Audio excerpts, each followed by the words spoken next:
Kind of today, what I want to talk a little about today is more like you're just remembering or refreshing or kind of just even going over that the pain is a symptom of a bigger problem, right? So just kind of reinforcing that, like, you know, if someone comes in with shoulder pain, it's not the shoulder. Someone comes in elbow pain, it's not the elbow. Someone with back pain, it's probably not the back.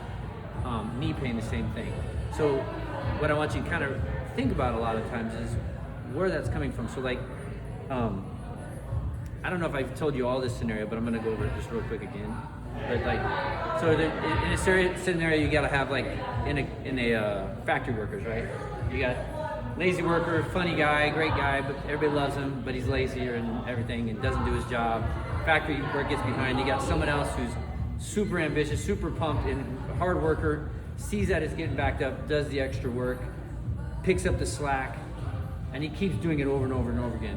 Which one of those two are going to break down and have an injury or have a problem? The hard worker is going to be the one that's having the problem. So he breaks down, falls apart, get injured, whatever, has to take a couple days off, people fix him, comes back to work, what happens to him again? He gets hurt again. Why does he keep getting hurt? Yep. Because you never address the problem. You never address the lazy guy. You never address why this person keeps breaking down. He's not the problem. He may need to get some nice tender care because he is injured, but he's not the reason he's injured. Somebody else is not doing their job properly. So we got to find that it's hiding somewhere, and you got to search for that. So those are the things that I want you to kind of remember a little bit, because a lot of times I see, you know, we kind of come in here, someone comes in with some things and we assess those things and we do a great job. We work it to everything, and we're like, all right, why are we not making the progress we need to make?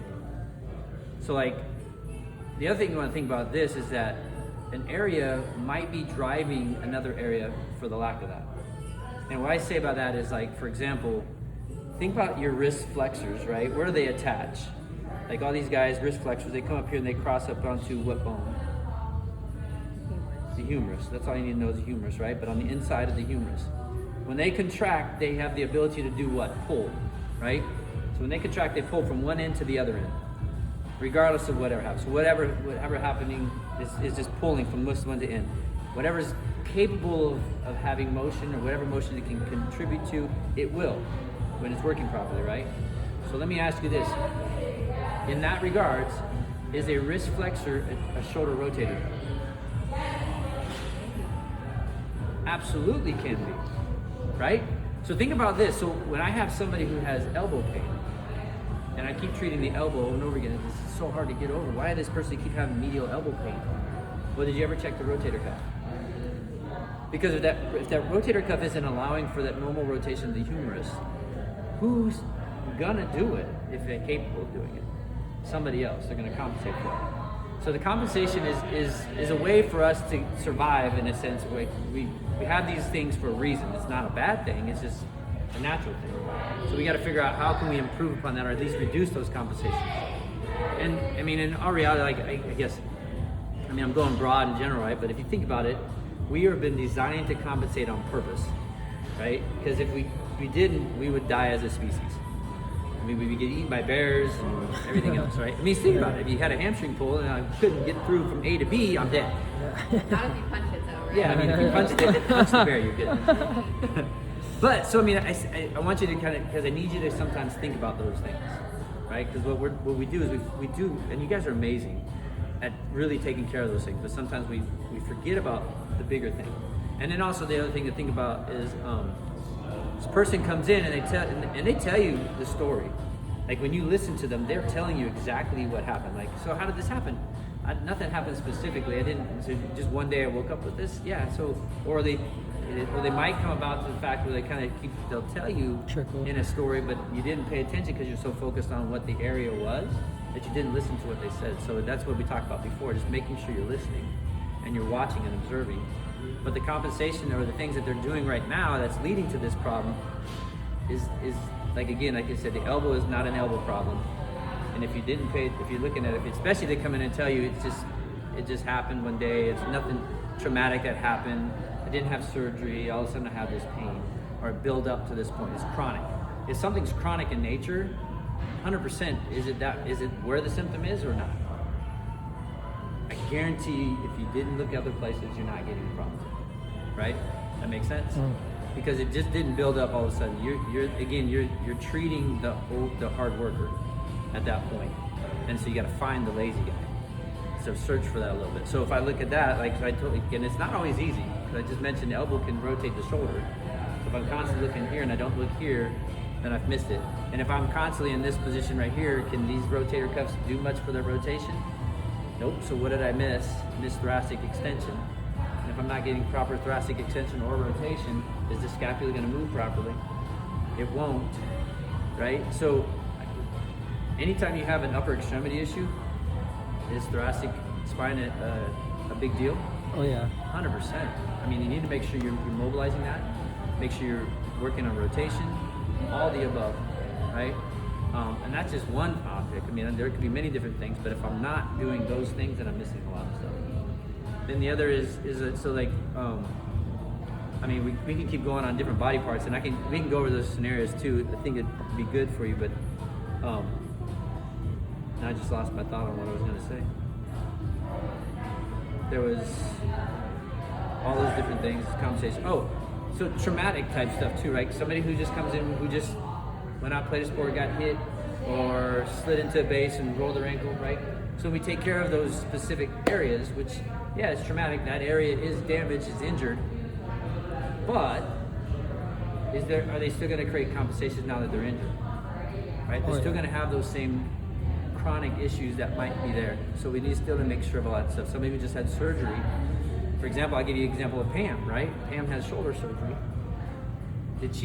Hers was a chronic thing that built up to having shoulder surgery. So one, I automatically know, and I obviously know who she is, but she's got stuff going on in her spine, she's got stuff going on everywhere else too. So if we're not addressing that while we're rehabbing her shoulder from the surgery, she's just going to fall back into that category down the road again, where her shoulder doesn't work very well.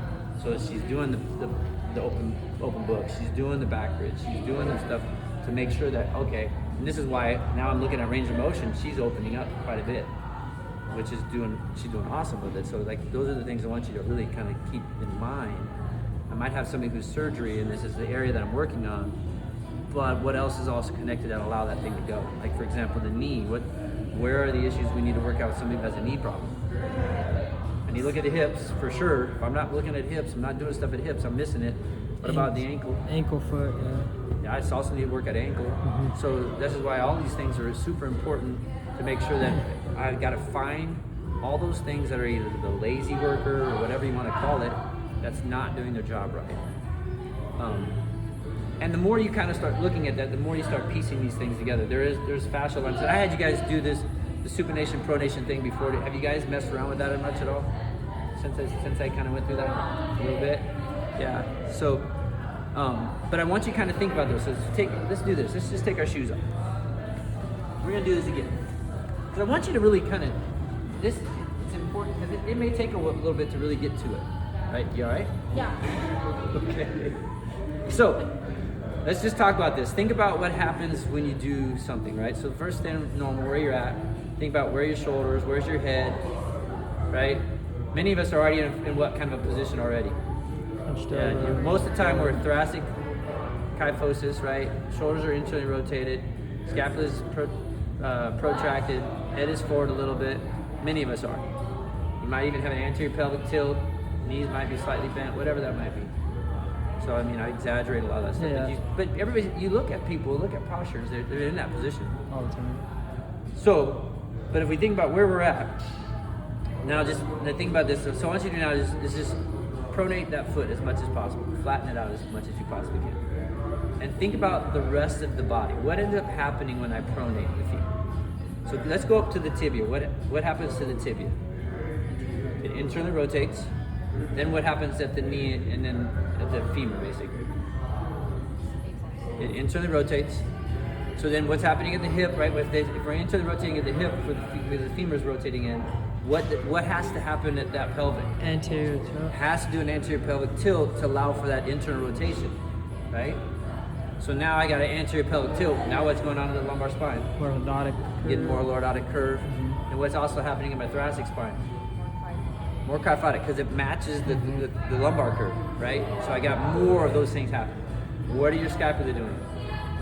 Roll forward. They're protracting. Why? Because I'm more kyphosis, So it's harder to get. What happens if in kyphotic position of the thoracic spine? I get protraction. That's how we create kyphosis. What happens to the humerus? It internally rotates. And where's our palm facing?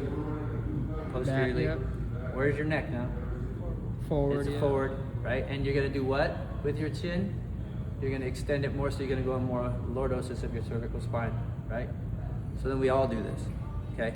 You see how that happened? So you pronated at every joint. You may not think of it the same way, but you pronated at every joint. Right, now supinate as much as you possibly can in your feet. And now tell me what happened. Again, we're gonna go from the feet up, right? So what happened to the tibia? They externally rotated. Now the femur followed it, right? So it externally rotated. Now what happened to the pelvic? Over posterior tilt. I got a posterior tilt, at least more, maybe more neutral now, right? But at least I went posterior from where I was. What happened to your lumbar spine? It extended more, right? Maybe Stacked. neutral, Yeah. depending on where you started. But it's more neutral, right? Extended, right? So now what happens in your thoracic spine? It extended as well. And now your scapula, where'd they go? They retracted. What happened to the humerus? Externally rotated, right? And what happened to your head? It kind of extended as well, right? Get more of that neutral position. So my chin went backwards. I'm more in better alignment right there, right? So these things are all important to kind of think about. Now, you have somebody who comes in and they have shoulder surgery and they're rotated like this, and we're still treating all this stuff from their shoulder and we never address the pelvic position or everything else. What's happening at the rest of that stuff? Like they're in a sling. Think about this. They're in a sling, the shoulder out in front. What position is that scapula? Protract. It's protracted. So what is their thoracic spine doing? It's Flexion. yeah, going in forward flexion is kyphotic, right? So you just told me now what happens to the pelvic in kyphosis? Anterior pelvic tilt. Yep. What happens to the femur? Internally rotate. Yep. You create valgus at the knee. What happens at the feet? Pronate. Yeah. Right. So we do all these things, and we may be doing it at one side actually. It may not even be both sides, because I got one and the other one I might be doing this. So then what I got now? I got rotation in the spine, right? So I got one forward here. So when you rotate, what happens to the level of their shoulders? Can they be even? No. Absolutely not. So if I'm rotating my spine, I'm also side bending in a sense to that side. So it's gonna be lower. So how many of you guys are watching the postures? How many guys are taking pictures of new people as they come in for Yagaski stuff? Are we getting those done? No. No, we're not. Not as much as we should. So I say these things because I want you, these are the things that I want you to start really looking a little bit more, just broaden yourself a little bit. Step back a little bit from the area, because I know we get so focused on an area that we kind of just start, we focus on this, we do all this stuff, and then we miss a lot of the other things. And like, if we're locked in one area, what are we gonna do in another area? You're gonna make up for it. Yeah. It's kind of the same thing when somebody has spinal fusion. What happens when they fuse one segment of their spine? Somebody else has to make up for that lack of mobility. For that, then what happens?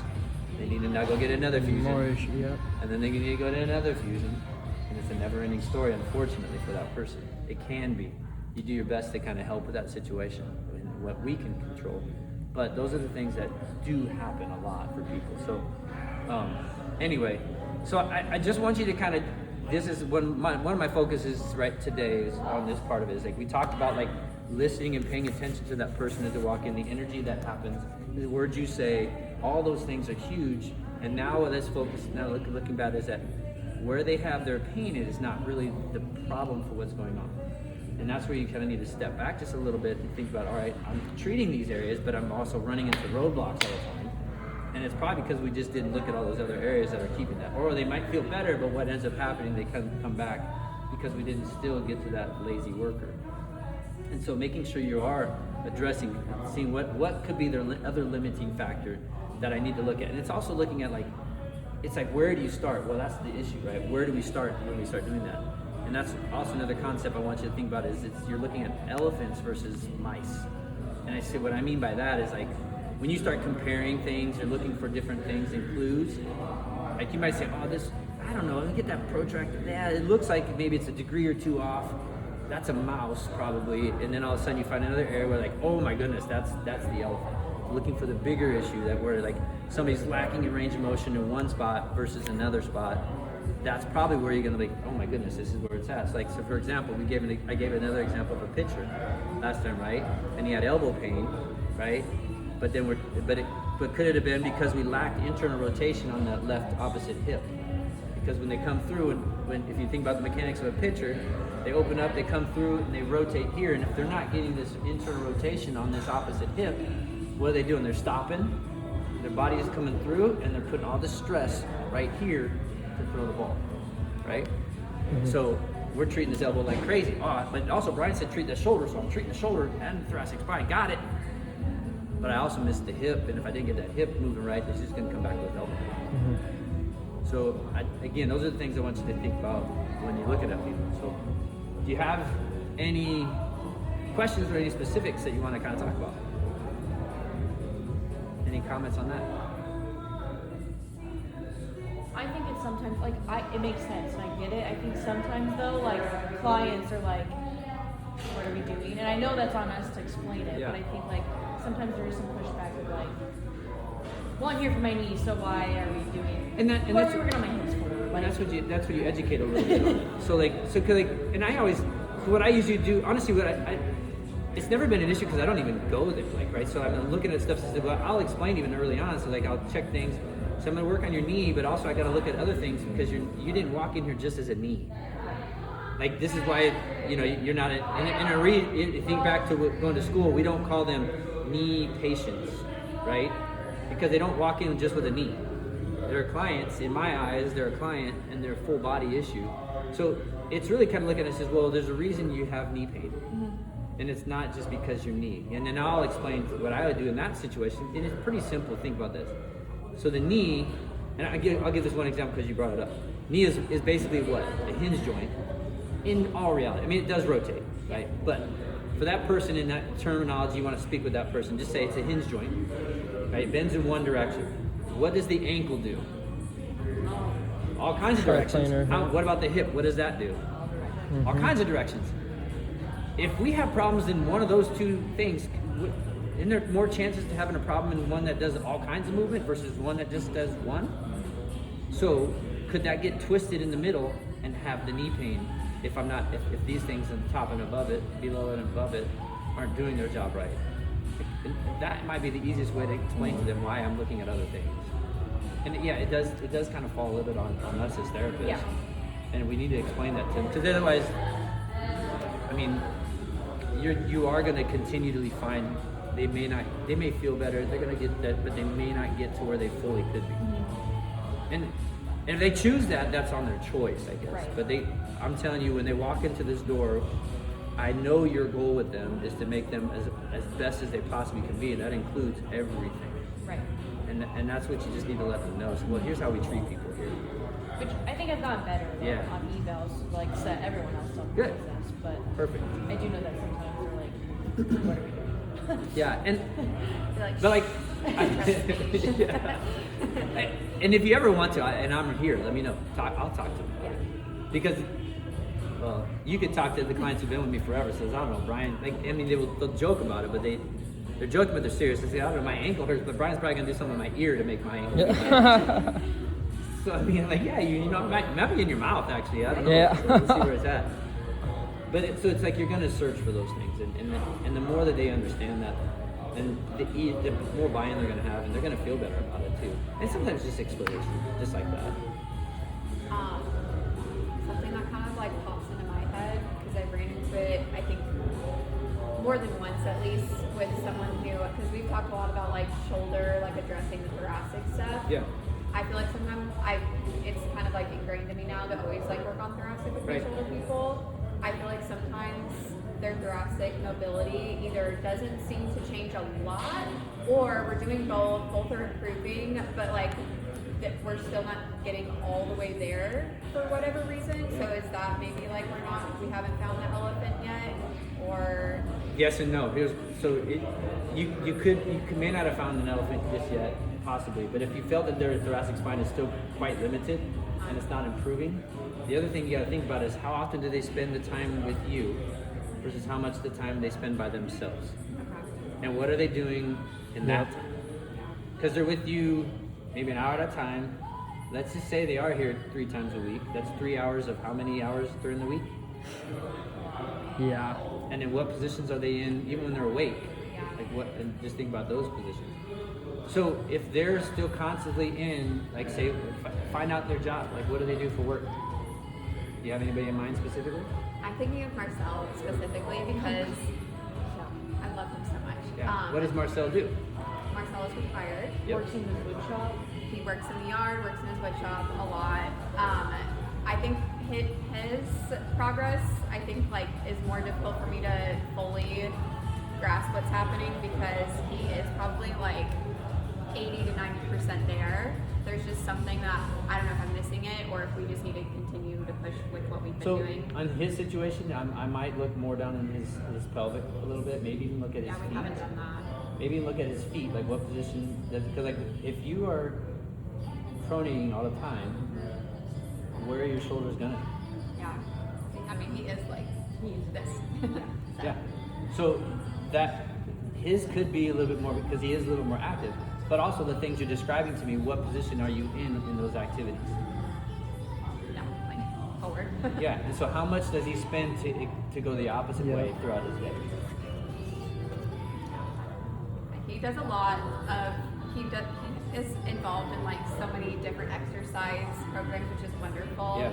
But yeah, I don't know if it's offsetting enough for like the other things he's Yeah. doing. Those are the things that I would find out a little bit more from him and talk to him more about. Yeah. Because I understand what you're saying, because he's somebody's active, not working a job where he's sitting at a computer, who knows, but you did describe activities that he is in a forward flex position, right? And he's bent Yeah. over things. And if he's not doing other things that kind of reverse that throughout his day, or at least to kind of combat that, then he will still have those same issues in his thoracic spine. Okay. Yeah, he's gonna have to. But I'd also look down and like we just showed this example here when I had you pronate your feet, everything else that kind of rolled forward. And if he is in a pronated position in his feet, if he's just chronically there, what is that doing to the rest of him? So that could also be another reason that he's having that too. Yeah. So I mean, it's not. Those are again, you have to explore a little further, especially with somebody who's chronic and has something you think that would be active. But I'd say I would really look at other things too. Okay. Yeah. Especially at this stage, he comes in this often as he has, and he would definitely do it. Oh yeah. You know. He would. I Yeah. would appreciate that, like, even just showing it. Yeah. He would- Run through that scenario that we just did with you, that I did with you, Okay. because I think he that would appreciate it. oh, he would Yeah. 100% appreciate it. Yeah. I mean, he like loves this place. So. Yeah. Try not to. I have a question on. I think I keep like the reoccurrences happen so many times that like I think I'm getting like to a point where like all right, now there's something that I need to talk about whenever I have like a cervical patient with like upper trap tightness and levator scap like tension and things like that. You can feel out an adhesion. Yes, we can dry needle it. Yes, we can do all the manual therapy, suboccipital release, manual therapy, get you out of here feeling amazing, come back and then okay, there it is again. I keep getting the same like response of like. I keep feeling they always go anteriorly and say like it feels like there's like something here nervy and I explain like the nerve pathways and things like that. We do nerve guys, everything's subsided, but like what else could be like something that's Yeah. So let me ask you this: did you look at the rest of the spine? thoracically and lumbar? Yes, to see if like okay, how are we feeling? Scap position I usually try to go into. Majority of the time when they are like that, they are protracted, extremely heavy. So work on scapular musculature, things like that. But then again, it just goes back refers to like. Oh, I still have the same tension, just, Yeah. you know. So, well, let me kind of I'll keep going. So, if Okay. you looked at spine, did you Yes. look at their feet, knee No. ankle position? Mm-mm. Because like when I look, so when we take these Egoscue pictures, Yes, you want to know how many of these people I see that have knee valgus and pronated feet? sure. Like 99% of Yeah, them. yeah. Yeah. They're all this way, Mhm. and I'll exaggerate a lot. But Yeah. so what do they have to do to the rest of their body when they're in that position? Yeah. So Compensate for it's that. gonna have so that, and then we just talk again. Where are Yep. they at? They're forward flex. 100%. So you have to kind of address that with them. Okay. Is making sure that you're looking from the ground all the way up too. Yeah, because like again, think about this. I think I gave this example before. You have a pole. Okay. You shake the bottom of the pole. Does the top move too, or no? Yeah. Absolutely. What happens to the top if you shake the bottom just a little? Shit moves a lot. The top moves a lot. Yeah. So if I'm a little unstable in my feet, what's happening to my neck? Going crazy. Probably going all over. the Yeah, place. going crazy, yeah.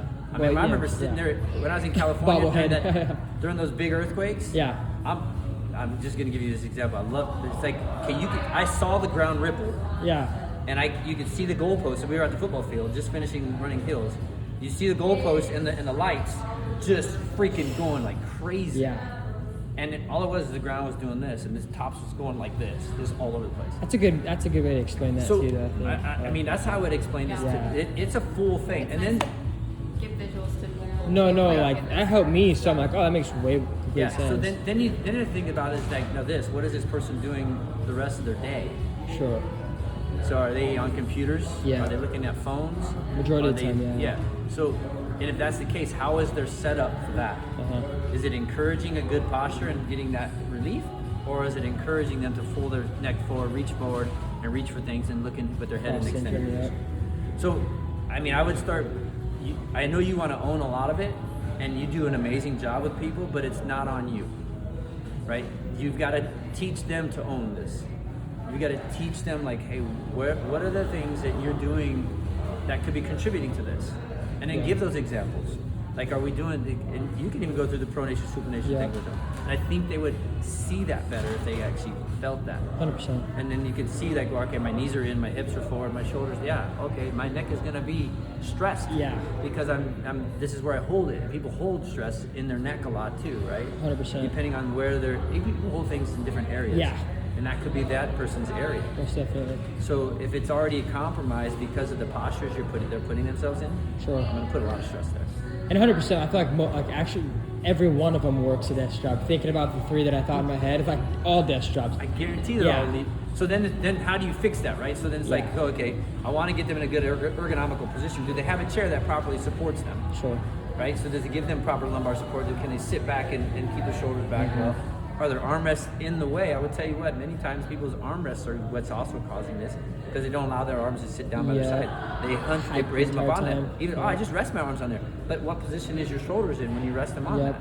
It's elevated. Elevated squat. So what does your body naturally do in an elevated position? Hold up there tight. So so for healthy tissue, it has to have a certain amount of tension in it, right? Think about like your hamstrings. When you sit down all day long and your knees are bent, Contracted. what do the hamstrings do Yep. naturally? They Shorten. shorten because they want a natural amount of tension to feel healthy. Because if they're just really lax, Sure. they're not healthy themselves. So they will shorten while you do that. So when you stand up after sitting a long time, people are like, oh, my hamstrings. So if I'm sitting my elbows on an armrest, shoulders are elevated, what's up there, my upper trap elevator is gonna shrug, so they're gonna shorten as well. And then I'm standing around because my arms are that heavy, so I don't allow them to relax. I keep them up elevated, and I'm gonna have that chronic pain there. So armrest could be another issue. If my desk is too high, I'm reaching up from my desk to type. Ideally, my arms should be by my side, elbows by my side. Elbows should be 90 degrees or less. So let me think about this. So like for me, looking at my anatomy, where should my keyboard be? There. Like, oh. Can you see it? Yeah. Where's my elbow? My elbow's hitting my hip. My arm is about 90 degrees, right? Where is that hitting my thigh? I gotta cut a chunk out of my thigh right there to put a keyboard in it to make it fit. So for me, that's my ideal position for my keyboard and mouse. And then if they're doing mouse, which pretty much everybody's using a mouse, Yep. and then they put it up on, they got the keyboard here. I got my keyboard right there. Where's your mouse? Wait, it's way over here. Yep. Or then I'm like looking at monitors and I'm looking at whatever. Or do they ever answer phone calls while they're working on the computer? Do they have a headset or do they do this? Yeah. I used to see it all the time. I worked with the Mutual of Omaha. Sure. Did ergonomics for them. I would see it all day long. That this is the position they do. They take a phone, they do this, they reach for their mouse over here on top of the desk, and then they're typing away, and then they talk to me about wrist pain or shoulder pain or neck pain, and I'm like, snap, there's Yeah. What do you do in the scenario of like giving that education and then they're like, well, I'm not gonna be able to change any of that stuff in my workspace. As far as like getting new workspace, there's Yeah, things like they're like, well, I'm not gonna be able to change the height of my desk, I'm not gonna be able to get a new chair, I'm not, because I feel like that happens occasionally. Yeah, so then People can are they- like, oh, I Are they able to put like a cushion if they need to sit higher? Can they put like a cushion on their seat? Can they get like a footrest to put their feet on? Okay. Can they get like? I mean, I understand. Yes, I guarantee if they talk to HR about some things, and like if they're getting work is causing their pain or problem, that's not good on HR, and they will change that. But I understand that maybe something to think about. But then, yeah, can I get a cushion to elevate you a little bit higher? Yeah. Can I get something to put your feet up on top of? Is there a way that I can put things? Can I put your mouse on the left-hand side of your keyboard? And how many of them you'll blow away with that? And you're looking at me right now. Think about a keyboard setup. How do people like to set themselves up on a keyboard? No, just think about the keyboard. Don't even think about anything else. So think about the layout of a QWERTY keyboard, right? What's in the middle? G and H, right? Don't they want the G and H right here at the belly button, right in the middle? Because otherwise it's awkward, right? So I sit myself centered in the keyboard. Where's the 10 key at? On the right, correct? Okay, so 10 keys on the right. So to reach the 10 key, yeah, that's not too bad. I'm externally rotating my arm to get that 10 key. Where's the mouse? Beyond. Where's their problem? Right shoulder. What are they doing? I'm reaching for this mouse over here. Well, center that, all of it in front of you, so the mouse is right here. No, I don't want to type like this. So then, what would be a viable solution for you? Take that mouse over there on the left. What is it now? How does that center you? Now, what did you also do with them when you did that? I mean, you screwed them up a little bit. What they end up doing have to slow down a little bit. Is that a bad thing? No. Not fully. The other thing, what did you just do neurologically for them? You changed a lot of the wiring, right? You stimulated new changes in their body and their pathways. You changed the repetition of one hand doing everything versus the other. Now the likelihood of them doing it really is based on what they're going to do. But I've done it. Like, so my office manager who was with me initially, I made her go left. She became a left-handed mouse person, and she couldn't believe all the benefit of that had for her. Yeah. Because I've yet to really find a good keyboard that allows me to put a 10 key on the left-hand side. Because if I could put a 10 key on the left-hand side and the mouse on the right, I think you'd find more people liking that better. Because like a 10 key here, you got some people that do a lot of 10 key work, but depending on that, if you have a 10 key on the left-hand side and the mouse here on the right, it'd center yourself in the keyboard. I was like, be is better. there a time on it? I don't think to do that from the start. I've searched for so many, but they don't give me everything I'm looking for on those keyboards when I do that. Yeah. I have thought about it, I just didn't know who to do it with. So I wanted to make like a almost like could be like a ones that, gazillionaire. because like you know the ergonomic keyboards that have the curve in the because Right, yeah. full pronation kind of sucks on your wrist and everything. So if I can have it slightly neutral to where I don't fully pronate, would be better for typing. And then if I could if I can adjust the keyboard 10 key to where I go on either side, I would love that. And if I could put the mouse on either side, I would love that. Yeah. That's what I would design. And I would design it to where it has no legs in the front. It should go down. If anything, no legs in the back. Because what ends up happening when you have legs in the back, wrist extend and put all the stress here on the wrist. So I mean, I've thought about many of those things.